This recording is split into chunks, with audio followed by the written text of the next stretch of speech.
So your pastor prayed over your anxiety, maybe gave you a few verses to memorize and told you to trust God more. And somehow, maybe you just feel worse. My name is Brent Woods. I'm a licensed professional counselor and a Christian, and I work with couples and individuals in Louisiana and Texas. Here's the thing. I am a Christian. I've been part of the church for years. I've seen the good, and I've also seen some situations that could have been handled a lot differently. Quick note before we go on. This is educational only, not therapy. I'm not diagnosing anyone here. If you're struggling, please reach out to a licensed professional in your area. So here's the reality that most people don't talk about. Mental health is definitely still stigmatized in the church. Nearly half of Christians probably struggle with it. And when people are hurting, who do they go to? Their pastor, not the therapist. This actually creates a problem, right? Pastors are trained in theology, scripture, preaching, spiritual leadership, receive maybe a counseling class, if that, maybe more, maybe less. And even pastors will tell you that counseling is such an important aspect in church, but only a small percentage feel trained to probably do it well. The need is huge, but the gap is even bigger. Honestly, people are kind of getting hurt in the middle. So let's be clear about something. Pastoral care absolutely matters. Spiritual questions, faith doubts, moral struggles, grief within the faith framework, right? Their lane.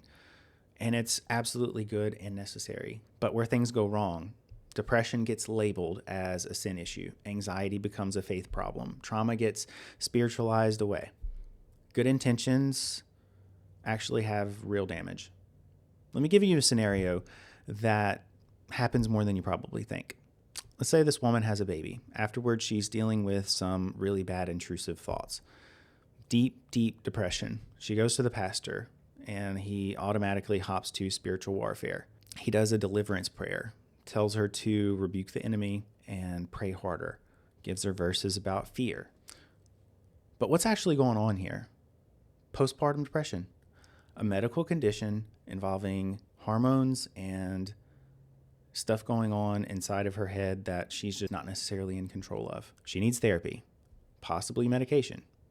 6 months later, she's hospitalized and she feels like she's completely failed at life, spiritually, mentally, all of it.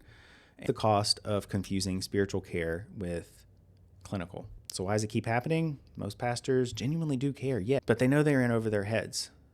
Church culture sends this message. If you need help outside of the church, your faith is weak. So pastors step in because people are hurting and someone has to respond, right? But here's the hard truth. Your pastor isn't licensed to diagnose you and deal with mental disorders. He's not trained to treat depression, OCD, PTSD, bipolar, trauma. He's your shepherd. He's not a psychiatrist. And expecting him to be both, honestly, is really unfair to him. And it's not fair for you either. So let me give you a different picture here. A church member goes to their pastor and says, I'm not okay. I'm anxious all the time. And the pastor listens, prays with them, and then says, I really care about you. I care too much to try to fix something I'm not trained to actually deal with. Let me help find a good therapist that'd be a good fit, and I'm going to continue to pray with you and continue to work with you as best as I can. But therapy is also a really great thing. That's good pastoral care. Spiritual care and mental health care overlap, but they're not the same thing. And you need absolutely both. Going to therapy doesn't mean you lack in faith. Taking medication doesn't mean that, prayer doesn't work. Would you refuse insulin because God heals diabetes? You take insulin in addition to continuing to pray that God continues to walk alongside you and heals you of this stuff.